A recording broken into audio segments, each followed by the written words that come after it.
Olá pessoal, tudo bem? Este é o sexto episódio da série Uma Vida Digna de Ser Vivida.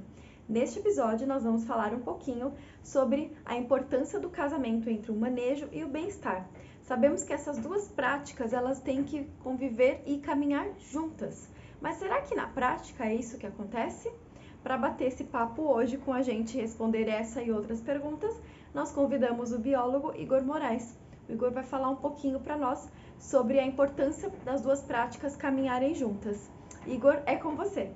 Igor, queria de novo agradecer a sua presença e por ter aceitado o convite de participar da nossa série. E a gente vai responder aqui, de fazer algumas perguntas, né, voltadas para a questão do manejo e do bem-estar. A gente sabe que existem inúmeros estudos com comprovações científicas, inúmeros casos de sucesso. Por que ainda existem instituições que não aplicam as práticas de bem-estar animal na sua rotina? É importante nós pensarmos que a ciência do bem-estar animal ela não se desenvolveu igualmente em todas as partes do mundo. É uma ciência que se desenvolveu muito em países da Europa Ocidental, Estados Unidos, Canadá, Austrália e Nova Zelândia. Só que, se nós pegarmos o Brasil, é algo extremamente recente, data do ano 2000 para cá.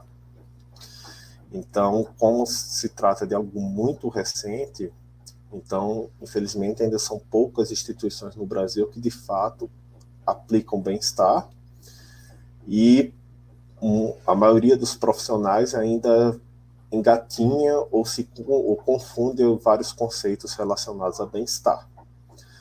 E temos que ter em mente também que nós não temos no Brasil ainda uma formação bem definida, ou então os cursos de biologia, veterinária e zootecnia não avançaram, não foram adequados com relação à área de atuação desses profissionais em manejo de animais no cativeiro sob cuidados humanos. E quando nós percebemos tudo isso, o resultado é o que vemos na maioria dos zoos e aquários pelo Brasil, que o bem-estar ainda é ou algo que ocorre esporadicamente por questões de enriquecimento ambiental, ou então nem sequer existe. Ainda há uma visão de que o bem-estar é colocar água, comida para o animal e limpar o ambiente onde o animal vive, o recinto. E também associado a isso é uma questão que não é um conceito também muito bem estabelecido em aspecto judicial no Brasil. Sim. E isso tudo contribui para o cenário que nós vemos hoje. Você acha que existe, então, uma certa resistência por parte dos profissionais mesmos em não quererem introduzir programas de bem-estar, que muita gente ainda acha que é frescura, que não há necessidade? Eu não sei se é uma resistência ou é uma questão da formação ou da deficiência da formação dos profissionais. Eu acho que é mais uma questão da formação deficitária. Entendi. Porque, por exemplo, eu estava até conversando com alguns colegas que nosso sistema educacional, tanto em escolas quanto nas universidades, ele é muito direcionado para dizer aos estudantes o que pensar, mas não dizer como pensar. Como? Então, se uma pessoa ela é doutrinada para você deve pensar isso, mas ela não é educada sobre como pensar a respeito de determinados assuntos, termina se ficando com algo cravado na pedra, termina se gerando uma mentalidade de dogma. E dogma é algo inquestionável, algo que não muda. Então você não pode esperar que esses profissionais, quando se deparam com algo novo, eles vão reagir bem a isso. Entendo. É tipo, o mundo desse profissional vai cair. Sim. Porque ele tá tudo que eu aprendi estava errado, e eu só fui ensinado que eu devo pensar dessa forma. Eu não fui ensinado sobre como pensar a respeito desse assunto. Também a gente tem que estar ciente que na área dos usuários no Brasil, nós ainda não temos uma carreira desse tipo de profissional. É diferente de alguns países, como os Estados Unidos, onde alguém começa como cuidador de animais, ou até mesmo voluntário na instituição, e se aposenta como diretor desse tipo de instituição. Isso, infelizmente, não acontece aqui. Como não acontece aqui, como muitas, se não a maioria das contratações são feitas com base em questões de amizade, em questões de política, e não em questões de capacitação e formação, termina que não há uma motivação, incentivo para você se aprofundar no conhecimento ou para se capacitar, porque isso não vai fazer diferença na sua vida profissional, infelizmente. Sim. Então, quando você soma tudo isso, quando você analisa tudo isso, o retrato que você tem é de um profissional que fica parado no tempo, e estando parado no tempo, ele também vai condenar toda a instituição a ficar parada no tempo. Então, há muito pouco espaço para inovação ainda nessa área do bem-estar em zoos e aquários no Brasil, e há também muito pouco espaço para questionamento dentro das próprias instituições. As coisas, eu nem diria se mudam, eu acho que as coisas nos zoológicos e aquários do Brasil demoram um tempo, 30 anos ou mais para mudar. Sim. E nem sempre essas mudanças são para melhor. Em alguns casos, as mudanças são, na verdade, ciclos. Nós ficamos dando voltas, ficamos andando em círculos e terminamos chegando, em alguns casos, ao mesmo ponto de onde partimos. Perfeito, Igor. Você acredita que os órgãos ambientais eles podem ser considerados responsáveis também, né, pela falta de programas de bem-estar efetivos, já que não existe fiscalização efetiva nos empreendimentos de fauna e a legislação vigente não prevê programas de bem-estar animal como obrigatoriedade? Isso tem relação com a legislação. Temos que lembrar que a legislação com relação a zoos e aquários no Brasil, ela, apesar de existir, porque há países como a Argentina onde ela sequer existe, apesar de existir, ela é muito fraca, ela é muito básica, extremamente deficitária, e questões de bem-estar não são bem definidas ou, em alguns pontos, não existem também. Uhum. Então, se isso não existe no aspecto legal, e também não é bem estabelecido o aspecto jurídico, eu já conversei com advogados e eles me aconselharam, olha, o pior caminho para você ir num processo judicial que envolva maus tratos com animais, acredite ou não, o pior caminho é você focar na questão dos maus tratos. Porque o critério o conceito não é bem estabelecido. Entendi. No aspecto jurídico. Uhum. Então fica uma coisa muito baseado no ponto de vista de quem vai julgar o caso. Certo. E aí, como não existe uma legislação, a legislação é extremamente deficiente, você não pode também cobrar dos órgãos ambientais que haja uma mudança, ou haja até mesmo uma fiscalização efetiva ou eficaz com relação a esse assunto. Temos que lembrar também que para você entrar no órgão ambiental no Brasil, a nível da União, a nível federal, você só tem que ter um ensino superior. Sim. Você nem precisa de uma formação específica em biologia, veterinária ou zootecnia.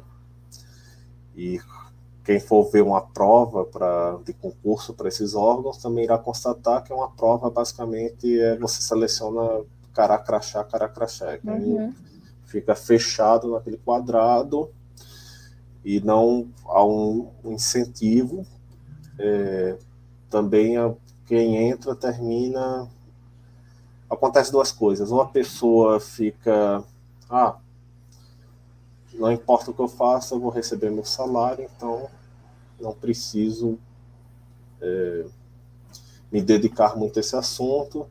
Também porque tem medo de perseguições políticas, porque a pessoa é estatutária, ou seja, a pessoa tem estabilidade, mas alguém pode transferir ela para alguma unidade do órgão no fim do mundo, esse tipo de coisa.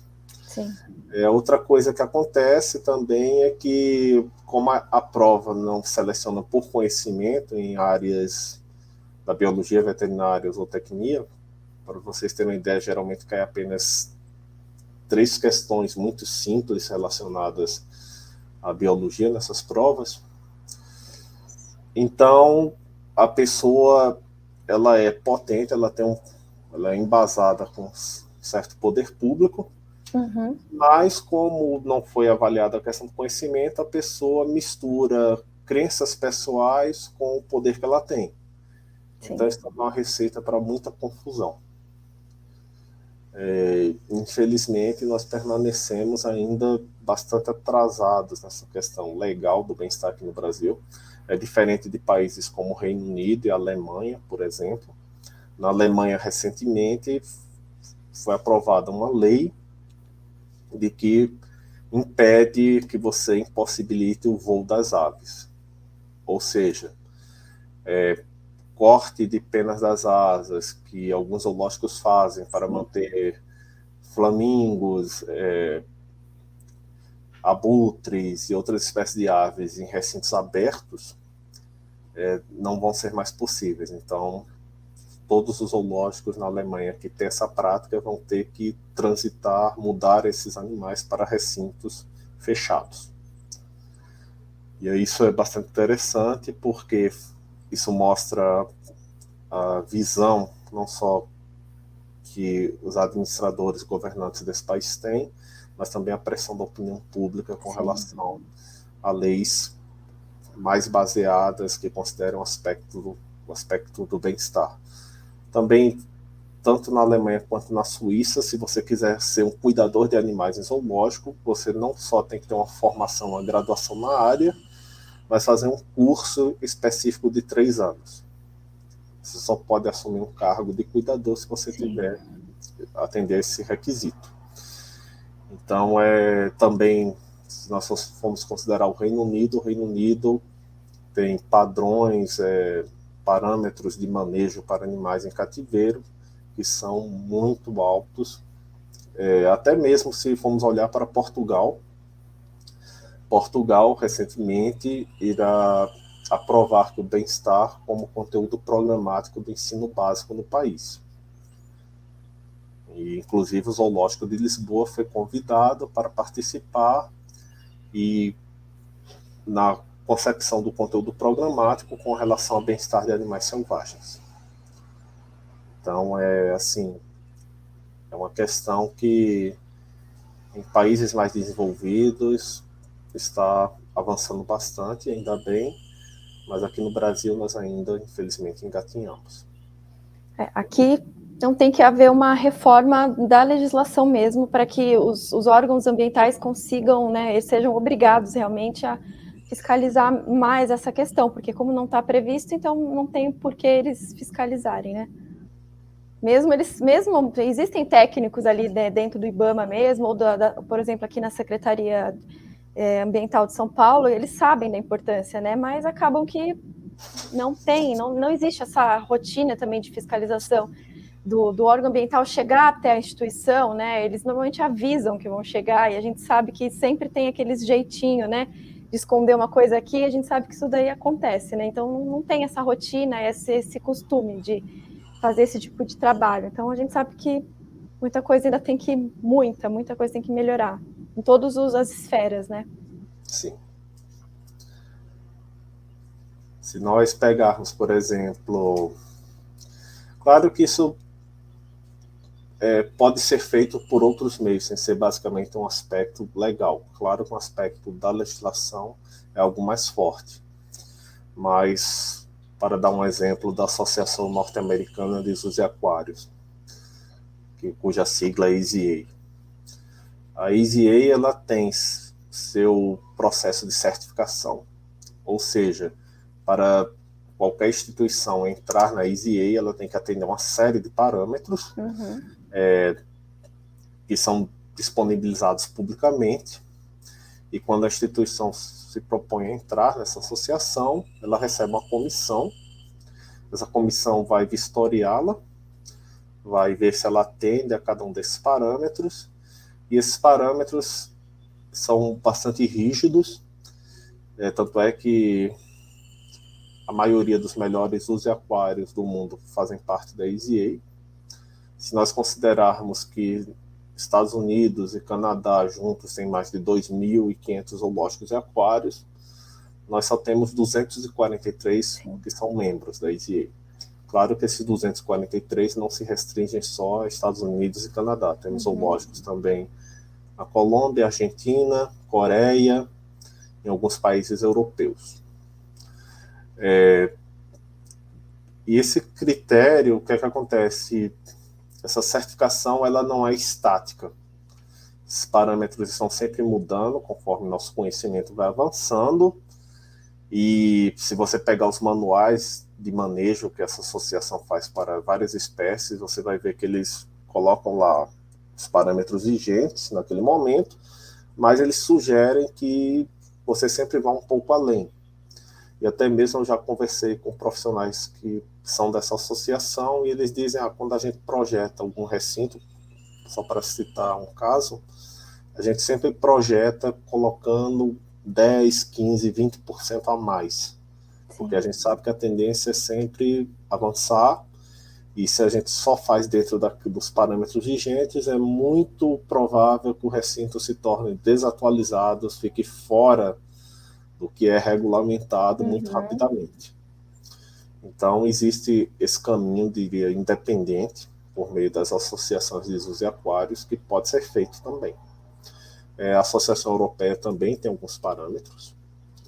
Há também a Associação Britânica e Irlandesa de Zoos e Aquários e a Associação Australiana e Neozelandesa, que também estabelece uma série de parâmetros para os seus membros. Você, para participar delas, tem que atender a tudo aquilo. O que acontece com quem não atende?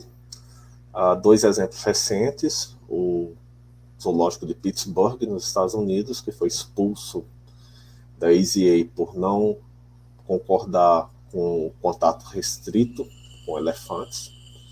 Eles disseram que iriam continuar fazendo contato direto, sem nenhum tipo de barreira.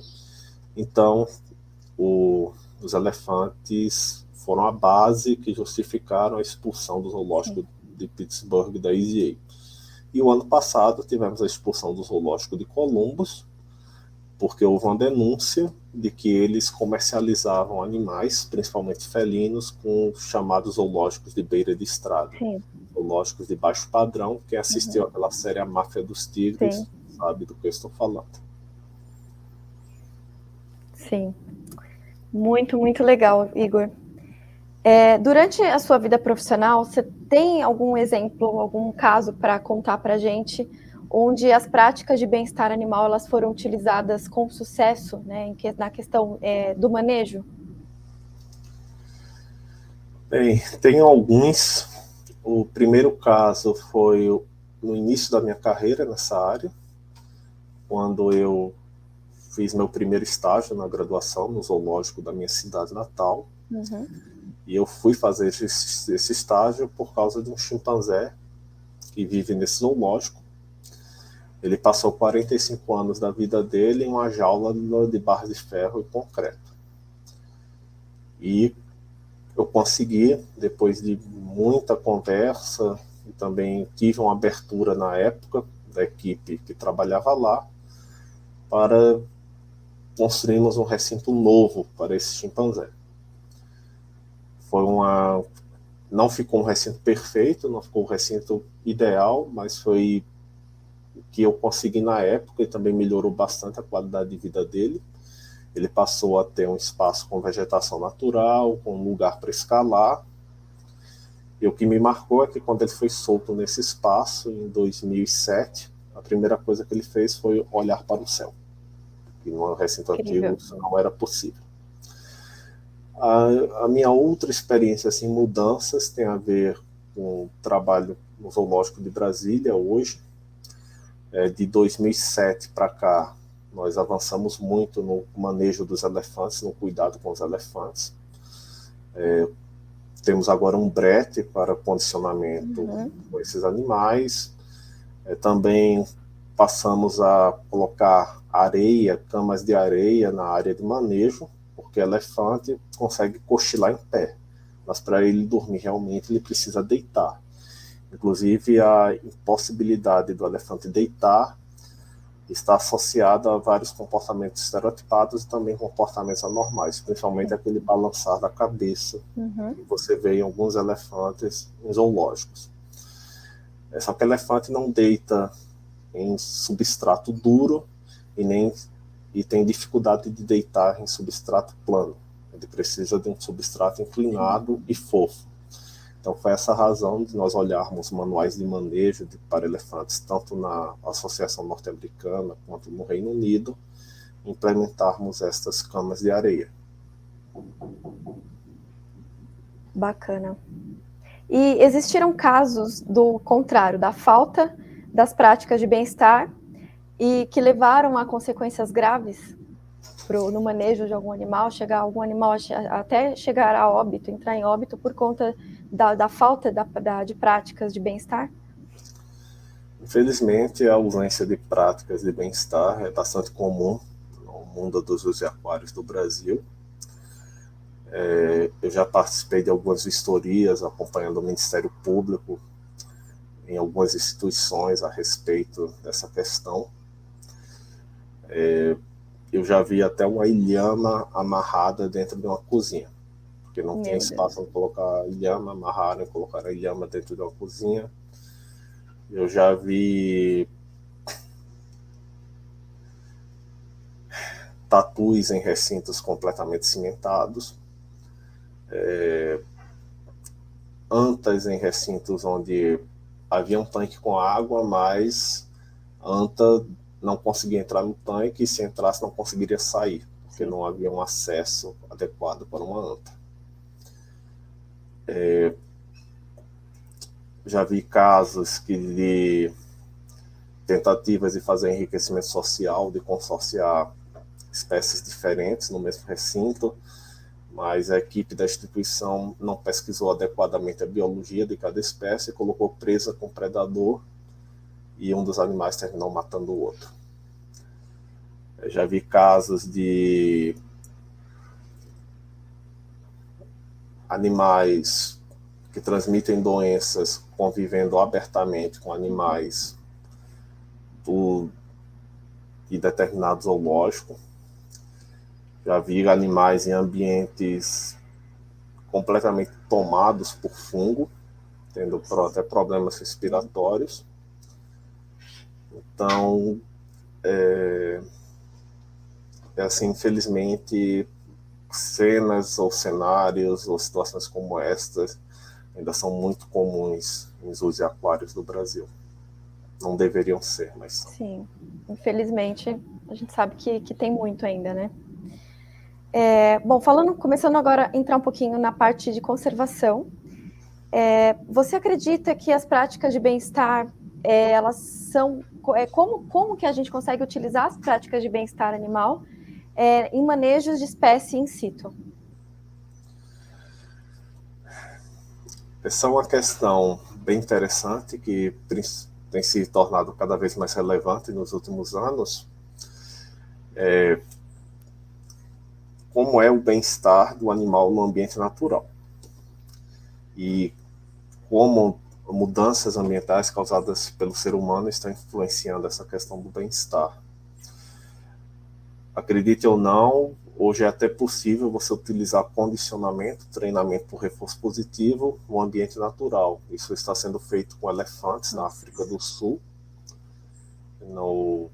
também no Zimbábue, Botsuana, nos países dessa região do continente africano, onde eles estão condicionando elefantes a utilizarem novas rotas migratórias para evitar conflitos com cidades, fazendas, com o ser humano em geral. Se a gente for olhar também algo que está sendo avaliado, é que muitas vezes o sucesso reprodutivo de algumas populações é influenciado pelas condições do ambiente. Se nós temos um ambiente que é bastante estressante em aspecto negativo para o animal, vamos pegar a baleia franca do Atlântico Norte, o grande cetáceo mais ameaçado do mundo atualmente. Restam cerca de 400 animais na região que vai da costa atlântica dos Estados Unidos até o Canadá. E esses animais estão, infelizmente, sofrendo constantemente com atropelamento por navios, em malha, em equipamentos de pesca. Então, você tem animais que estão sob um estresse negativo altíssimo. E tudo indica que isso influencia a sua reprodução. Só também para se ter uma ideia, você consegue até mesmo contar quantos filhotes nascem por temporada reprodutiva sem problemas. Às vezes tem anos que só nascem 2, 3 filhotes. Então essa população, infelizmente, continua a declinar e há uma preocupação muito grande de que, se ela continuar tendo essa taxa de natalidade tão baixa, uma taxa de mortalidade tão alta, a espécie irá se extinguir no futuro próximo. Há também uma questão relacionada a algumas espécies que infelizmente já desapareceram, como o tigre da Tasmânia, o lobo da Tasmânia, o tilacino, que além da caça e destruição do habitat, nós tivemos também a proliferação de uma doença, e essa doença muito provavelmente foi raiva, que já que os marsupiais também são vulneráveis a ela. Sim. Essa doença se espalhou muito mais fácil porque a população estava sob uma imensa pressão desses outros fatores, de fragmentação do habitat, você tinha vários animais sendo caçados. Isso ocorre também com os diabos da Tasmânia, um parente próximo do tilacino, que eles possuem um dos 2 tipos de câncer que é transmissível entre indivíduos. A razão desse câncer ser transmitível é devido à baixa variabilidade genética da população, já que eles foram muito caçados no final do século XIX, início do século XX, mas também porque a população fica sob um constante estresse de destruição do ambiente. Também temos a questão de espécies invasoras, gatos, cachorros ferais, que foram introduzidos pelo ser humano. Então, é importante que a espécie também esteja bem no ambiente natural. Nós sabemos também de alguns casos de animais que no ambiente natural estão sob muito estresse negativo, e eles terminam praticando infanticídio, termina você tendo uma série de comportamentos deletérios mais facilmente do que se eles estivessem num ambiente com uma estabilidade, num ambiente que permitisse a eles prosperarem. Entendi. Bacana. Como que você acredita que os empreendimentos de fauna eles podem contribuir para o sucesso dos programas de conservação, tanto in situ quanto ex situ? Bem, empreendimentos de fauna, como zoológicos, aquários e criadouros conservacionistas, eles podem contribuir principalmente com a conservação em 3 caminhos. Por meio de programas de manejo de população, você mantém uma população viável no ambiente do cativeiro. Por meio da educação dos visitantes, mas para que isso ocorra, é preciso que o visitante tenha uma experiência positiva na instituição e de conexão com o animal e com o meio ambiente. E, por último, através de pesquisas, e muitas delas, principalmente no aspecto da fisiologia e até mesmo comportamental, só são viáveis no ambiente do cativeiro. algumas espécies que é muito difícil você acompanhar no ambiente natural. Sim. Tubarões, por exemplo. Então, essas são as 3 principais formas como um zoológico, aquário, criador conservacionista pode contribuir para a conservação. Temos que deixar claro que isso só funciona se os animais estiverem bem, estiverem prosperando. Sim.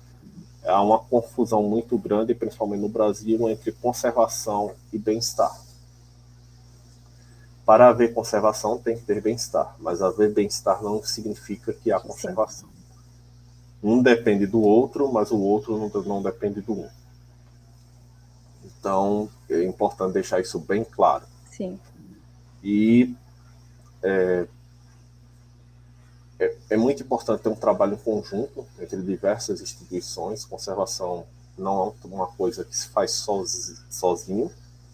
Você tem que ter um trabalho em conjunto, envolvendo não só vários zoológicos e aquários criadores, mas também a opinião pública e a comunidade científica. É algo extremamente importante esse trabalho em conjunto. Infelizmente é algo que também nós ainda engatinhamos no Brasil. Mas nós temos a capacidade, temos o potencial para fazer muito mais. Eu espero que acordemos rápido. Sim. Porque a situação de destruição do planeta é algo extremamente sério. Inclusive, tudo indica que estamos passando por um processo de extinção em massa atualmente. Perfeito. Você acredita que a contribuição dos zoológicos brasileiros na questão da conservação, ela pode aumentar? De que forma que os zoológicos podem aumentar essa contribuição atualmente?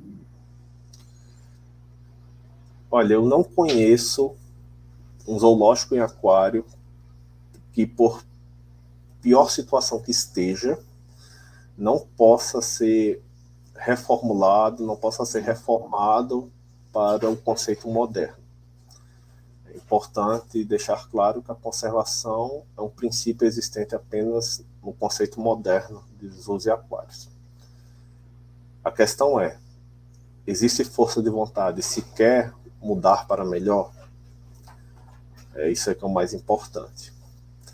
Infelizmente, a grande maioria dos zoos e aquários no Brasil ainda não faz conservação.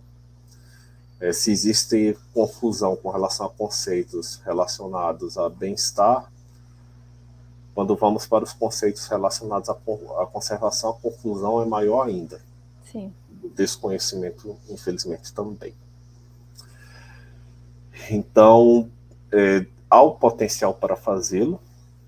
É importante lembrar que o projeto de maior sucesso no mundo de integração zoológica e ambiente natural é de uma espécie endêmica do Brasil, que só existe aqui no país, que é o mico-leão dourado.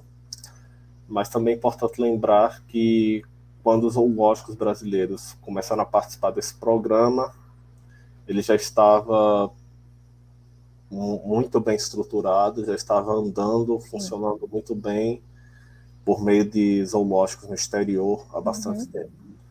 E que, apesar do programa ter sido idealizado por um brasileiro, o falecido Adelmar Coimbra Filho, em 1963, ele só recebeu apoio e só começou graças ao Smithsonian National Zoo, no Washington DC, no ano de 1972. Tanto é que o programa do mico-leão dourado permanece sendo gerenciado nos Estados Unidos. Atualmente a supervisão, a coordenação está responsabilidade da doutora Jennifer Michelberg, no Zoológico de Atlanta, e o programa do mico-leão preto e do mico-leão da cara dourada permanece sendo coordenado na Europa. Sim. Então, os zoológicos brasileiros só quando subiram no trem, o trem já estava andando. Sim. Então, existe a capacidade para fazer, aqui no Brasil existe, mas nós precisamos mudar essa questão de termos uma mentalidade tão engessada, de acharmos que as coisas estão sempre cravadas na pedra, que as coisas... Eu acho também que a maioria dos profissionais na área espera que as coisas mudem com certa zona de conforto, porque as coisas não mudem, não pode haver conflito, não pode haver uma ruptura.